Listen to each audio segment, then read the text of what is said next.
नमस्कार जी। कहानियाँ यादों की में आपका स्वागत है। प्रस्तुत है मेरी आज की कहानी, हम माँ से काम नहीं करवाते।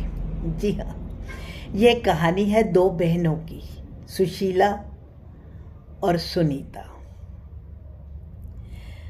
सुशीला मुंबई में रहती थी और सुनीता दिल्ली में। दोनों ही सगी बहनें थीं।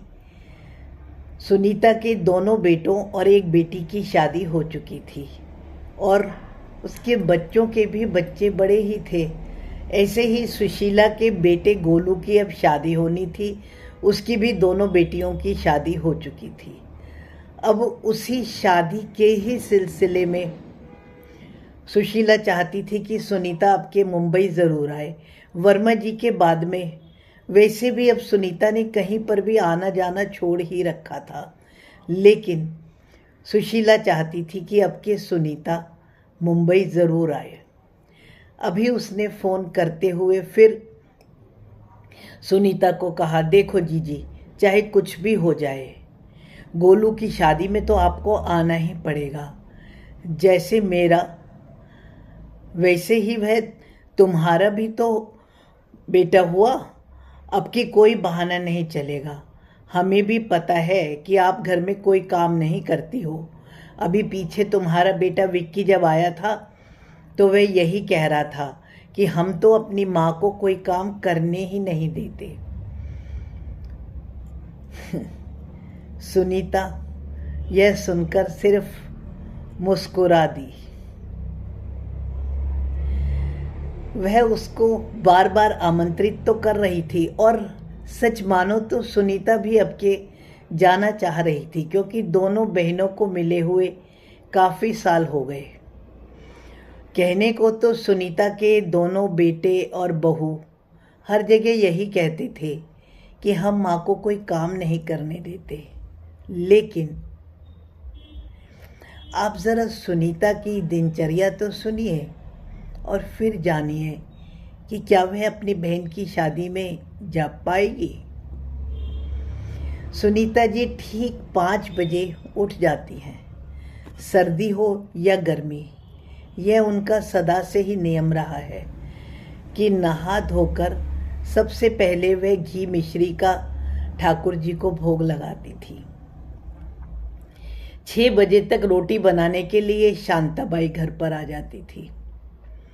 जितने शांताबाई खाना बनाती थी, इतनी देर सुनीता जी को ही उस पर नज़र रखनी होती थी और हिदायतें भी देनी होती थी। उनके दोनों बेटे विक्की, बिन्नी और उनकी पत्नियां 6:30 से पहले तो उठ ही नहीं पाती थीं। जल्दी से उठकर शांताबाई के बनाए हुए नाश्ते को बच्चों के लिए लगाकर वह उन्हें बस के लिए रवाना कर देती थी। उसके बाद में बहू रानी सुनीता जी को जब चाय देती थी तभी वह चाय पीती थी। दोनों बहुओं के चारों बच्चे 7:30 बजे बस से स्कूल जाते थे। बिन्नी का बेटा 12:30 बजे तक और बाकी तीनों बच्चे लगभग 2 बजे तक ही घर वापस आ पाते थे। 9 बजे तक विक्की, बिन्नी और उन दोनों की पत्नियां भी अपने अपने ऑफिस चली जाती थी। फिर शाम को 7 बजे से ही सबका आना आरंभ होता था। शांताबाई तो नाश्ता बनाकर चली जाती थी। यदि किसी कारणवश सुनीता जी सुबह ना उठ पाए ना, तो शांता जी को कोई घर का गेट भी ना खोले। खैर 9 बजे तक सब निकल जाते थे। उसके बाद सावित्री झाड़ू पोछा और बर्तन मांजने के लिए आ जाती थी। 11 बजे तक पूरे घर में लगभग झाड़ू पोछे का काम खत्म होता था। तब तक कपड़े धोने के लिए धोबी भी आ जाता था। इस बीच में कुरियर वाला और भी बहुत से आने जाने वाले लोग, उन सबको सुनीता जी को ही तो देखना होता था। धोबी के जाने तक शांताबाई बच्चों का लंच बनाने के लिए आ जाती थी। 12:30 बजे बस से राहुल को लेकर बाहर खड़ा सिक्योरिटी गार्ड आ जाता था।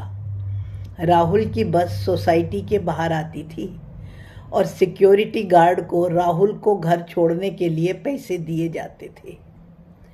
सफाई वाला आए या कोई और, चाह कर भी सुनीता जी आराम तो नहीं कर पाती थी, क्योंकि ये सब कुछ उन्होंने ही तो देखना था। दोपहर को राहुल बाबा को खाना खिलाने के बाद वह राहुल का बस्ता वगैरह रखकर उसे सोने के लिए भेजती थी। तब तक बाकी तीनों बच्चे भी घर पर आ जाते थे। डाइनिंग टेबल पर रखे हुए खाने से वह सब लोग इकट्ठे ही खाना खाते थे और इस बीच सुनीता जी बच्चों के बीच में रेफरी की भूमिका ही निभाती रहती थी। सुबह 5 बजे की उठी हुई वह आराम को भी तरस जाती थी। 3 बजे तक दोनों बच्चे मेधा और श्रुति के ट्यूशन टीचर आ जाते थे। अगर दोनों बच्चियां सो गई हों तो उन्हें जगाकर ट्यूशन के लिए बिठाना भी सरल काम नहीं था। अगर किसी दिन कोई बच्चे ट्यूशन ना पढ़े तो विक्की, बिन्नी और बहुएं सब उनसे यही कहती थी, आप केवल बच्चों को पढ़ाने के लिए भी नहीं उठा सकती थी। इस कारण वह खुद चाह करके भी दोपहर में सो नहीं पाती थी। मोंटी को 4 बजे ट्यूशन पर जाना होता था। उसकी ट्यूशन थोड़ी दूर पर थी और वह अपनी साइकिल से जाता था। इसी बीच शांताबाई शाम का खाना बनाने के लिए आ जाती थी।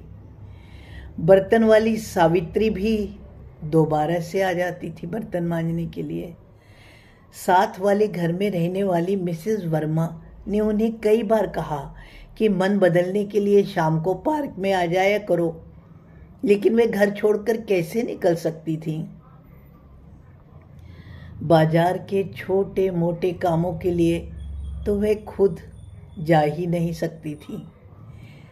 घर को कैसे छोड़ जाएं? शाम को जब तक बेटे बहू दफ्तर से आते थे तब तक अक्सर अंधेरा ही हो जाता था। जब तक मोंटी ट्यूशन से घर नहीं आ जाता था उन्हें चिंता ही लगी रहती थी। बच्चों के आने के बाद ही वह अपनी शाम की पूजा पाठ कर पाती थी।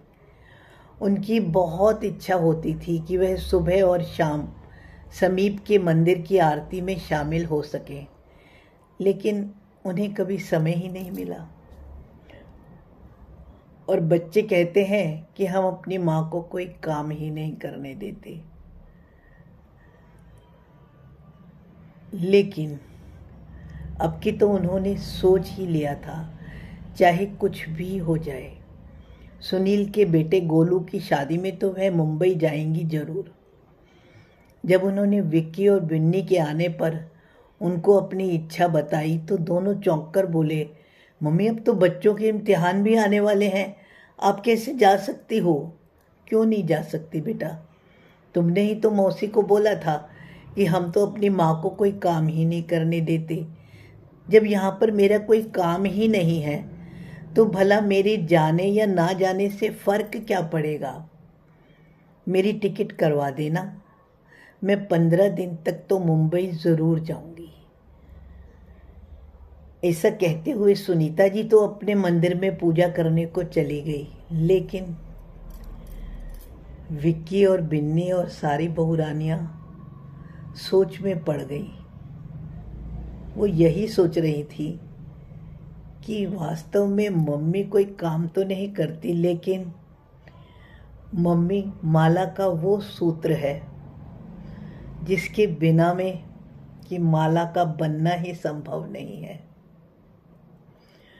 उन्हें समझ में आ गया था और फिर उन दोनों ने सोचा कि ठीक है, हम मम्मी की टिकट करवा देंगे 15 दिन के लिए। दोनों बहुरानियों ने छुट्टियां लेने का फैसला करा बारी बारी से। आपका क्या ख्याल है? प्रत्येक व्यक्ति का अपना स्थान होता है, अपने काम होते हैं जो कि उनके जाने के बाद ही पता पड़ते हैं। धन्यवाद जी। मेरी कहानी पसंद आने पर आपके मन में कोई भी विचार आए तो कमेंट्स द्वारा सूचित करें।